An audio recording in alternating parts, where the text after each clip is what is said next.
Good morning. Now, if I were somewhere else in the country, among a group of people who understood less about justice, less about the cause of righteousness, less about the cause, the aspirations, and the ambitions of working people, that good morning would suffice. But since I'm among people who understand what the fight is about, I want to say again, good morning. Good morning. Now I know I'm in the right place.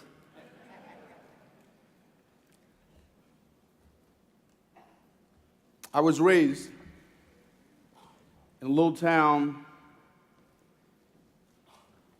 in the low country of South Carolina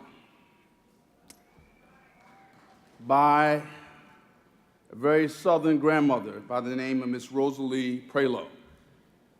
And she taught me to begin every talk, every speech with these very humble words. Those words being, thank you.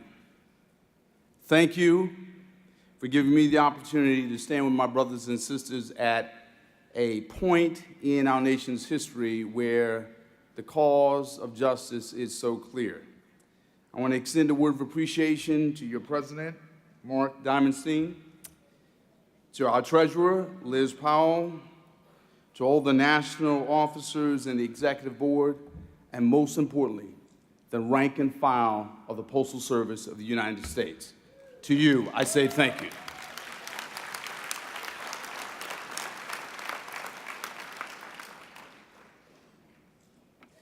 I come this morning humbled by the opportunity to stand with you and confessing that I've not always been so fortunate, so privileged to be in the midst of such a distinguished and august group of folks. In fact, I can think of a time when, as a young, naive, presumptuous preacher, I found myself, true story, in London, England on a Sunday morning.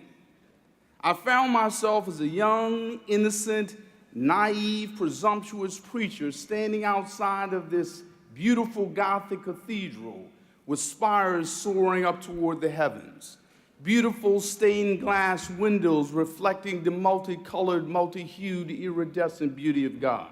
As a young, innocent, naive, presumptuous preacher, I thought to myself that there are about 2,000 or so folks inside waiting to hear this young, naive, presumptuous preacher preach.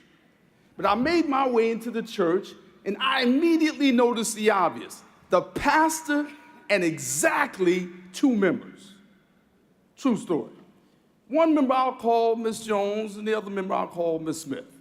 Now, I did as I was taught to do, which is to say you preach, you share, you speak to two people in the same way that you would to 2,000 or so members of this extraordinary union, which is to say that you speak from the heart, you speak with sincerity. So I made my way into the pulpit and I began to speak, and I immediately noticed the obvious, that Miss Jones immediately fell asleep. True story. But I began to preach and speak with more fervor, with more conviction, and as I was speaking, as I was preaching, I immediately noticed the obvious, that Miss Smith seemed to hang on to every word I had to say. She tapped her feet, she clapped her hands, she nodded her head, she said amen and hallelujah, and I thought to myself, at least I'm reaching one somebody this Sunday morning. Well, I concluded my little homily, made my way to the side of the pastor, and the pastor said to me, true story, Brother Brooks, I'm so sorry. Miss Jones falls asleep on everybody. And Miss Smith is out of her mind and did not understand a thing you had to say.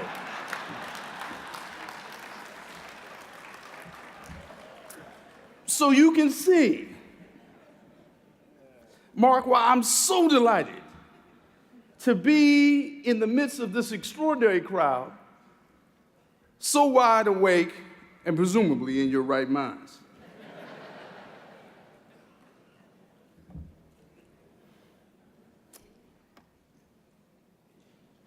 I come to this extraordinary gathering at a pivotal moment in American history. We come to this occasion mindful of the words spoken by a First Lady and a champion of justice 3/4 of a century ago by the name of Mrs. Eleanor Roosevelt. This heroine of the working class yet lifted up these words: "This is no ordinary time. This is a moment in American history where the cause of labor is questioned, where the plight of working class people is called into suspicion, where our concerns, our aspirations, our ambitions are mocked by the privileged 1%. This is a moment in American history where the franchise, the right to vote, is called into question.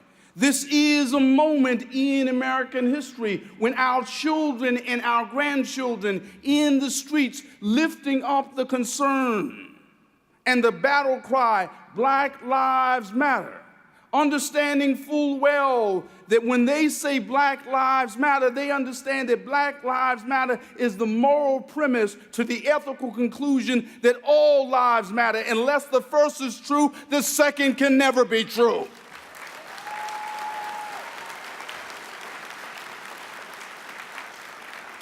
It is a moment when our children and grandchildren yet paraphrase the words of William Shakespeare, when they yet say with their protests, with their demonstrations, this is the summer of our discontent. It is a moment in our history where we have those who are charged with the responsibility of delivering love letters, delivering letters from our veterans overseas, delivering letters that bring news and consolence and solace to those who are lonely and fearful and apprehensive. When those who are charged with the responsibility of upholding the tradition that goes back to Benjamin Franklin, our postal workers, when their work is called into question. It is a moment in American history where labor and the environmental movement and the civil rights movement must stand together and succeed together, or we will fail together.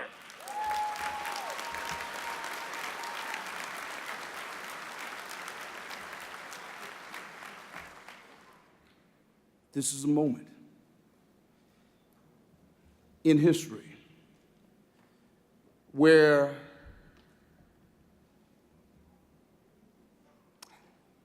an immoral fraction of the banking industry generationally dispossessed Americans of their homes, brought the nation and the world to the brink of an economic abyss. And these same folks had the moral audacity to question postal workers calling for something that succeeded in the last century to succeed in this century, namely postal banking. The same folks who talk about innovation and ingenuity and creativity do not want you to engage in ingenuity, creativity, and innovation when it comes to banking and the postal service. It's a moment in our history when there's widespread hypocrisy and duplicity when it comes to standing up for the folks who stand up and make the American economy work. It's a moment in history where we have to call out those who do not stand with us and vote them out of office.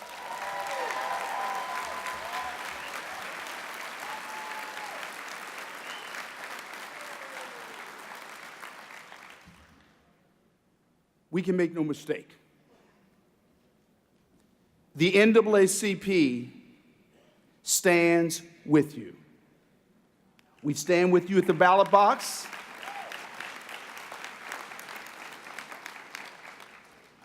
We stand with you on the labor line. We stand with you in the post office. We stand with you in state legislatures. We stand with you in Congress. Make no mistake.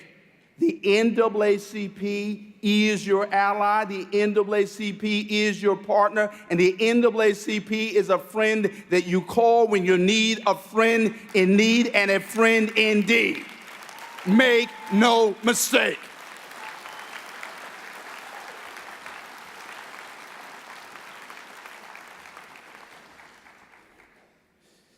This is a moment where we have to stand together. I'll simply take note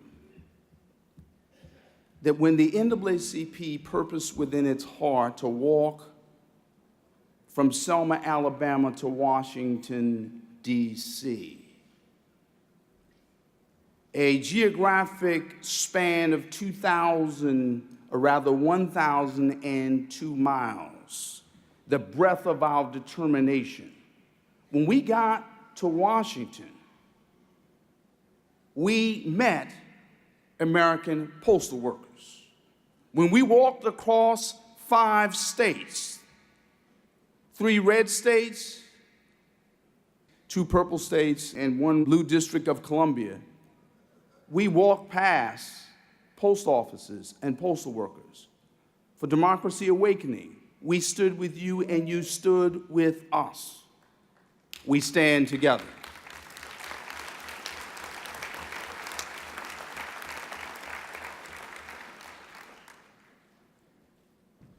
This is a moment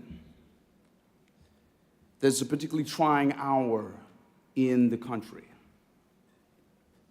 It's a moment in which, in the wake of the Supreme Court decision Shelby versus Holder, we've seen a Machiavellian frenzy of voter disenfranchisement.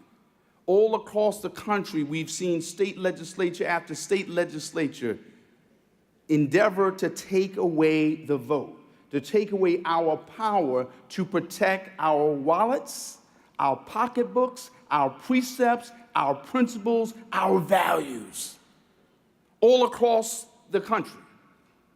But here's what we have seen. We've seen Americans of every hue and every heritage, of every race and every ethnicity, standing together to protect the right to vote. Why? Because we understand that the right to vote is a civic sacrament being desecrated in the temple of our democracy. Why? Because we understand, and we know well the story of a martyr of the NAACP by the name of Medgar Evers, who after a long day of working for civil rights came home. And instead of disembarking, instead of leaving his car from the passenger side, which would have afforded him more protection from known assassins being tired, he exited the car from the driver's side.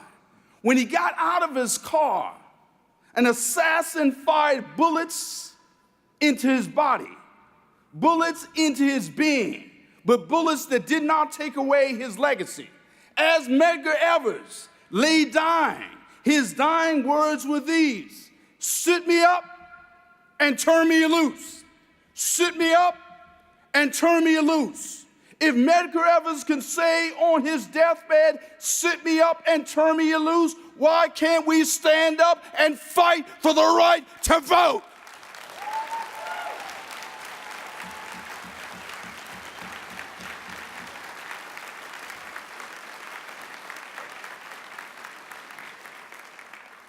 When we have a Congress so emboldened by their voter disenfranchisement schemes that they can decide unilaterally, that is, without the consent, without the insight, without the input, without an appreciation of the American public, that they are not going to act on the president's nomination for the Supreme Court. This Congress understands that this nation was born amidst the original sin of slavery, with a constitution that declared African Americans to be 3/5 of a human being. But American voters are not going to allow this president to be treated as 3/5 of a president. We are going to turn up en masse and in the millions in November to vote and empower this president to put somebody on the Supreme Court who will stand for your rights, who will stand for the rights of collective bargaining, who will stand for the rights of working people, who will stand for the rights of the American postal workers, who will stand up for justice, who will stand up for our values, who will stand for the things we believe in.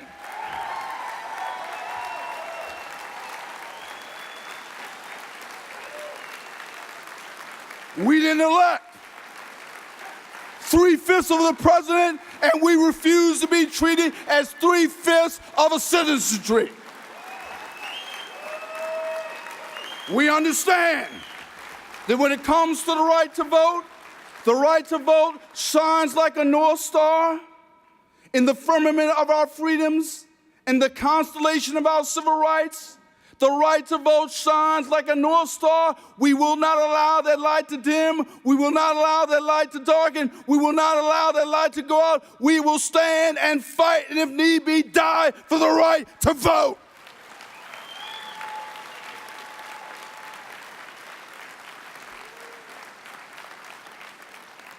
This means we've got to partner in every state in the country. We've got to partner at the grassroots level. We've got to bring our people together to turn our people out to vote. We have to be very clear.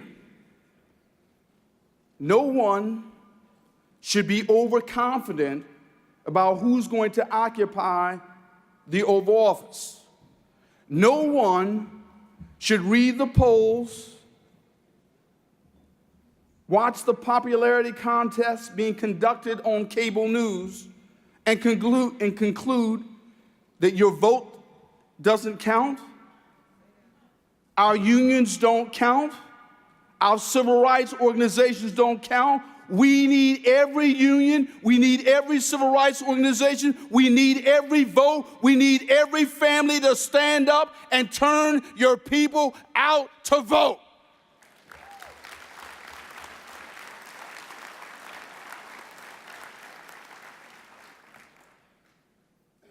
That means that the NAACP and the American Postal Workers Union must work together on civic engagement. We got to be real clear about this. This is not 2008. It's not 2012. It's 2016. The victories that we enjoyed only a few years ago were nearly wiped out in 2014.